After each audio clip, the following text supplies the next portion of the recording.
राष्ट्रपति रामनाथ कोविंद ने अपने उत्तर प्रदेश के दौरे के तीसरे दिन गोरखपुर में महायोगी गुरु गोरखनाथ विश्वविद्यालय का किया उद्घाटन। कहा, शिक्षा से ही होता है चरित्र और राष्ट्र का निर्माण।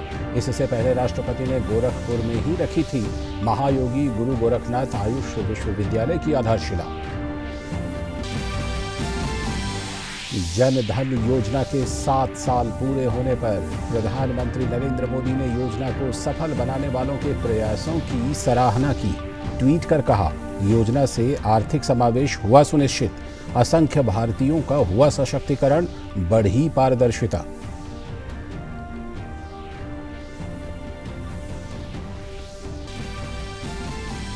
प्रधानमंत्री नरेंद्र मोदी आज जलियांवाला बाग स्मारक के पुनर्निर्मित परिसर को करेंगे राष्ट्र को समर्पित। स्मारक के निकट विकसित संग्रहालय, दीर्घाओं सहित आधुनिक सुविधाओं का भी करेंगे लोकार्पण।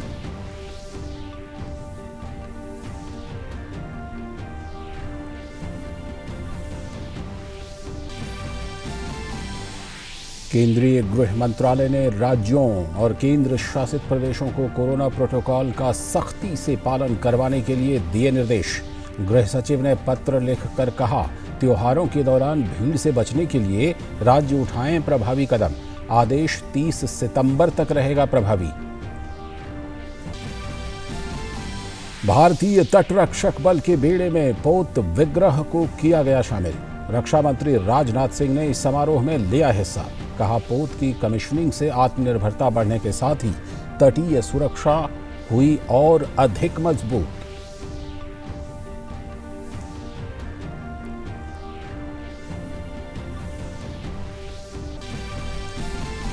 और काबुल हमले को लेकर अमेरिका ने की कार्रवाई। अफगानिस्तान के नंगरहार प्रांत में आतंकी संगठन ISIS-K पर किया ड्रोन हमला।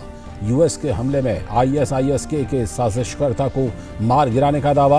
अमेरिका ने काबुल एयरपोर्ट से लोगों को हटने के दिए निर्देश।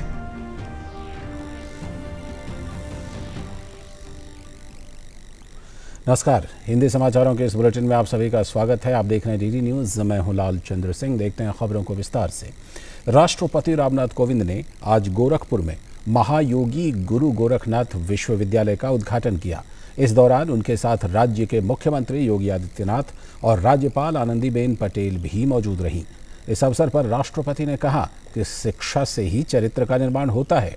उन्होंने कहा कि ऐसे संस्थान राष्ट्र निर्माण में अहम भूमिका निभाएंगे। शिक्षा से चरित्र निर्माण होना चाहिए। शिक्षार्थियों में नैतिकता, तार्किकता, करुणा और संवेदनशीलता विकसित की जानी चाहिए और साथ ही उन्हें रोजगार के लिए सक्षम बनाना चाहिए। शिक्षा के प्रसार के माध्यम से सामाजिक उत्थान के लक्ष्य को लेकर 1932 में स्थापित महाराणा प्रताप शिक्षा परिषद उत्तर भारत में, विशेषकर पूर्वी उत्तर प्रदेश में लगभग 50 शैक्षिक संस्थाओं का संचालन कर रही है। इसी क्रम में आज महायोगी गोरखनाथ विश्वविद्यालय का लोकार्पण भी हुआ है। मुझे विश्वास है कि कुलाधिपति के रूप में श्री योगी आदित्यनाथ और प्रदेश के राज्यपाल के रूप में श्रीमती आनंदीबेन पटेल के मार्गदर्शन में यह विश्वविद्यालय अपने ध्येय को अवश्य प्राप्त करेगा। और इससे पहले राष्ट्रपति ने गोरखपुर में ही महायोगी गुरु गोरखनाथ आयुष विश्वविद्यालय के भूमि पूजन कार्यक्रम में शिरकत की थी। इस अवसर पर राज्यपाल आनंदीबेन पटेल और मुख्यमंत्री योगी आदित्यनाथ भी मौजूद थे। इस मौके पर अपने संबोधन में राष्ट्रपति ने कहा कि केंद्र सरकार ने आयुष को बढ़ावा देने के लिए कई कदम उठाए हैं। उन्होंने उत्तर प्रदेश सरकार द्वारा आयुष विश्वविद्यालय स्थापित करने के निर्णय को सराहा।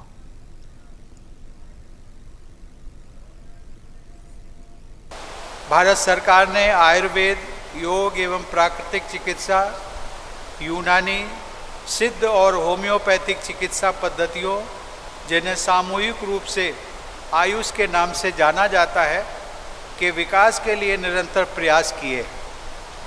इन चिकित्सा पद्धतियों की व्यवस्थित शिक्षा और अनुसंधान के लिए भारत सरकार ने वर्ष 2014 में आयुष मंत्रालय का गठन किया था। उत्तर प्रदेश सरकार ने भी वर्ष 2017 में आयुष विभाग की स्थापना की और अब राष्ट्रीय स्तर की सुविधाओं से युक्त आयुष विश्वविद्यालय स्थापित किए जाने का सराहनीय निर्णय लिया है। और इसके साथ ही राष्ट्रपति ने कहा कि भारतीय चिकित्सा पद्धतियां दुनिया को भारत की देन हैं। योग, आयुर्वेद और सिद्ध चिकित्सा विश्व को भारत की देन है। भगवान धन्वंतरी को जहां आयुर्वेद का जनक माना जाता है, वहीं ऋषि अगस्त्य को सिद्ध चिकित्सा के संस्थापक के रूप में भी जाना जाता है। भारत में यूनानी चिकित्सा पद्धति भी अनेक क्षेत्रों में खूब लोकप्रिय है। जिस तरह चरक और सुश्रुत को औषधि शास्त्र एवं शल्य चिकित्सा का प्रवर्तक माना जाता है, उसी तरह से यूनानी चिकित्सा पद्धति के प्रणेता हिप्पोक्रेटिस को पश्चिमी दुनिया में चिकित्सा शास्त्र का जनक कहा जाता है। और राष्ट्रपति ने कहा कि कोविड महामारी में आयुष ने लोगों की रोग प्रतिरोधक क्षमता बढ़ाने में अहम भूमिका अदा की है।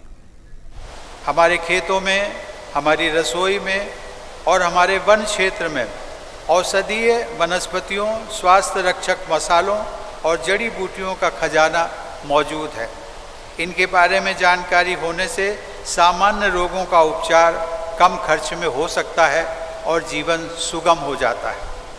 कोविड-19 के विरुद्ध लड़ाई में, विशेषकर महामारी के प्रकोप की दूसरी लहर में, आयुष चिकित्सा पद्धतियों ने लोगों की इम्यूनिटी बढ़ाने तथा उन्हें संक्रमण से मुक्त करने में अपनी महत्वपूर्ण भूमिका निभाई। और अब रुख करते हैं दूसरी बड़ी खबर का। केंद्र सरकार के प्रमुख वित्तीय समावेशी कार्यक्रम प्रधानमंत्री जन धन योजना के आज 7 वर्ष पूरे हो रहे हैं।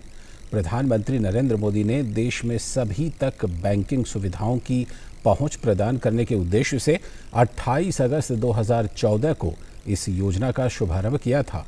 योजना आरंभ होने के बाद से अब तक 43 करोड़ 4 लाख से भी अधिक बैंक खाते खोले गए हैं। लाभार्थियों के खातों में अभी 1,46,000 करोड़ रुपए से अधिक की राशि जमा है।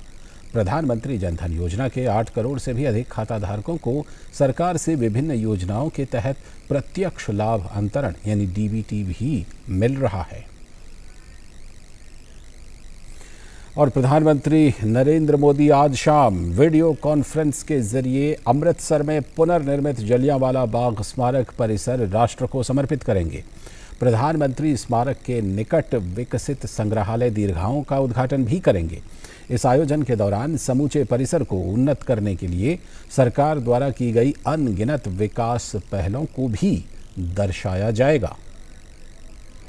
प्रधानमंत्री श्री नरेंद्र मोदी शनिवार यानी 28 अगस्त की शाम वीडियो कॉन्फ्रेंसिंग के माध्यम से जलियांवाला बाग के नए और भव्य परिसर को राष्ट्र को समर्पित करेंगे।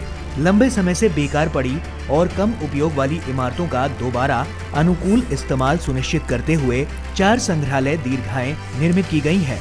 ये दीर्घाएं उस अवधि के दौरान पंजाब में घटित विभिन्न घटनाओं के विशेष ऐतिहासिक महत्व को दर्शाती हैं। इन घटनाओं को दिखाने के लिए ऑडियो वीडियो के माध्यम से प्रस्तुति दी जाएगी, जिसमें मैपिंग और 3D चित्रण के साथ साथ कला एवं मूर्ति कला अधिष्ठापन भी शामिल है। 13 अप्रैल 1919 को घटित विभिन्न घटनाओं को दर्शाने के लिए एक साउंड एंड लाइट शो की व्यवस्था की गई है। इस परिसर में विकास से जुड़ी कई पहल की गई है। पंजाब की स्थानीय स्थापत्य शैली के अनुरूप धरोहर संबंधी विस्तृत पुनर्निर्माण कार्य किए गए हैं। शहीदी कुएं की मरम्मत की गई है और नव विकसित उत्तम संरचना के साथ इसका पुनर्निर्माण किया गया है। इस बाग का केंद्रीय स्थल माने जाने वाला ज्वालक स्मारक की मरम्मत करने के साथ साथ इसका पुनर्निर्माण किया गया है।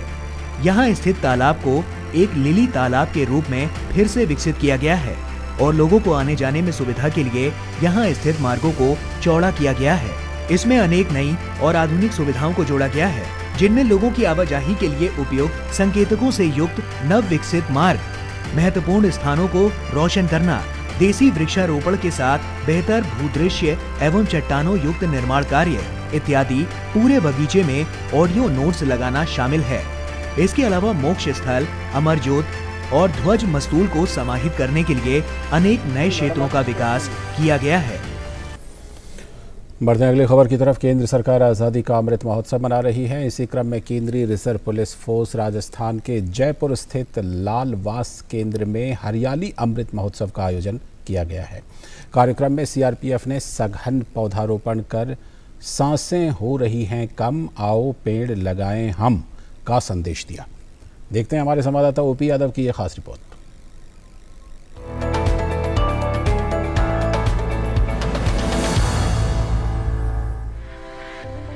सांसें हो रही हैं कम, आओ पेड़ लगाएं हम। जी हां, ये स्लोगन है केंद्रीय रिजर्व पुलिस बल द्वारा मॉनसून सत्र के दौरान ग्रामीण भारत में लगाए जा रहे वृक्षारोपण महाअभियान का। देश आजादी का अमृत महोत्सव मना रहा है। इसी क्रम में केंद्रीय रिजर्व पुलिस द्वारा देश भर में सघन वृक्षारोपण कर हरियाली अमृत महोत्सव मनाया जा रहा है।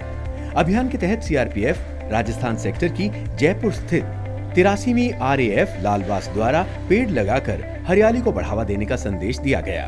केंद्रीय रिजर्व पुलिस बल के राजस्थान सेक्टर महानिरीक्षक विक्रम सहगल ने बताया कि सीआरपीएफ ने पिछले साल 3 लाख पौधे लगाए थे। इस साल तकरीबन 1 लाख से अधिक पौधे लगाए गए हैं। राजस्थान प्रदेश में जहां जहां भी केंद्रीय रिजर्व पुलिस बल और द्रुत कार्यबल तैनात हैं, वहां वहां पर हमारा प्रयास रहा है कि हम आम जनता के साथ मिलकर अधिक से अधिक वृक्षारोपण का प्रयास कर रहे हैं। पिछले वर्ष हमने 3 लाख पौधे पूरे राजस्थान में लगाए थे और इस वर्ष हमें 90,000 वृक्ष लगाने थे, लेकिन हमने इस वर्ष भी 1 लाख से ऊपर वृक्षारोपण किया है। हरियाली से खुशहाली की थीम को लेकर आयोजित इस महावृक्षारोपण अभियान की अगुवाई कर रहे 83वीं RAF लालवास के कमांडेंट प्रवीण कुमार सिंह ने कहा कि कैंपस व आसपास के गांव में हमने तकरीबन 17,000 पौधे लगाए हैं। हमारे पास टारगेट था कि 90,000 पौधे हमें लगाने के हैं और उसमें से 15,000 का हमको दिया गया था कि 15,000 पौधे हम RAF 83 बटालियन लगाएगी। तो हमने कैंपस में भी और पास के जो स्कूल्स हैं जमवा रामगढ़ के अंदर, उन सब स्कूलों में जाकर ये वृक्षारोपण किया गया। जो हमारा टारगेट था 15,000, उससे कहीं आगे जाके अब तक हम लोग 17,500 पौधे लगा चुके हैं। गौरतलब है कि सीआरपीएफ के राजस्थान सेक्टर स्थित वैसे तो सभी परिसर हरियाली से आच्छादित हैं, लेकिन जयपुर स्थित 83वीं RAF लालवास के 85 बीघा में बने कैंपस में जहां तकरीबन 1,250 से भी अधिक कार्मिक और उनके परिजन मिलकर इस कैंपस के वातावरण को ग्रीन व क्लीन बनाने का काम कर रहे हैं।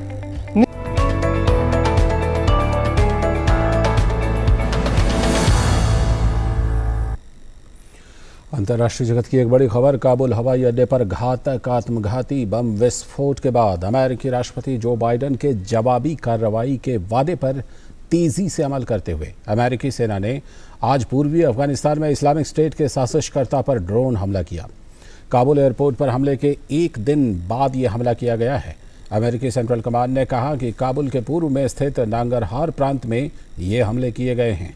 अमेरिकी सेना ने अपने बयान में कहा कि शुरुआती संकेतों के हिसाब से हमने अपने लक्ष्य को मार गिराया है और इस हमले में किसी भी नागरिक की जान नहीं गई है। और इस बीच अमेरिका ने काबुल एयरपोर्ट के अबे गेट, पूर्वी गेट, उत्तरी गेट और इंटीरियर गेट के न्यू मिनिस्ट्री से अपने सभी नागरिकों को तत्काल हटने के लिए कहा है। काबुल स्थित अमेरिकी दूतावास ने सभी नागरिकों को हटने के लिए कह दिया है। और ब्रिटेन के प्रधानमंत्री बोरिस जॉनसन ने कहा कि वो उन अफगानी लोगों को देश में बाहर जाने और अन्य देशों में बसने में हर संभव मदद करेंगे जो काबुल हवाई अड्डे से किसी कारण अफगानिस्तान से बाहर नहीं निकल पाए हैं। जॉनसन ने कहा कि तालिबान भी इस बात को अच्छी तरह से समझता है कि अफगानिस्तान में 20 सालों के बाद पैदा हुई परिस्थिति के बाद अफगान नागरिकों को देश से बाहर जाने और पश्चिमी देशों में बसने की अनुमति दी जाए।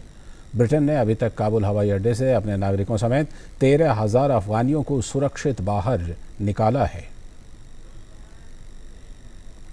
और जर्मनी के सैनिकों के अंतिम जत्थे के वुन्स्टोफ के उत्तरी एयरबेस पर लौटने के साथ ही जर्मनी का काबुल से निकासी अभियान समाप्त हो गया।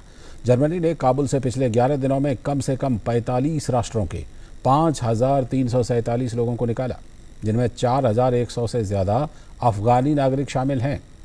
3 बुंदेश्वेहर विमानों, 2 A400M और एक A310 विमानों के वुनस्टोफ विमानों के जरिए जर्मनी के 400 सैनिकों के लौटने के साथ ही ये निकासी अभियान समाप्त हो गया।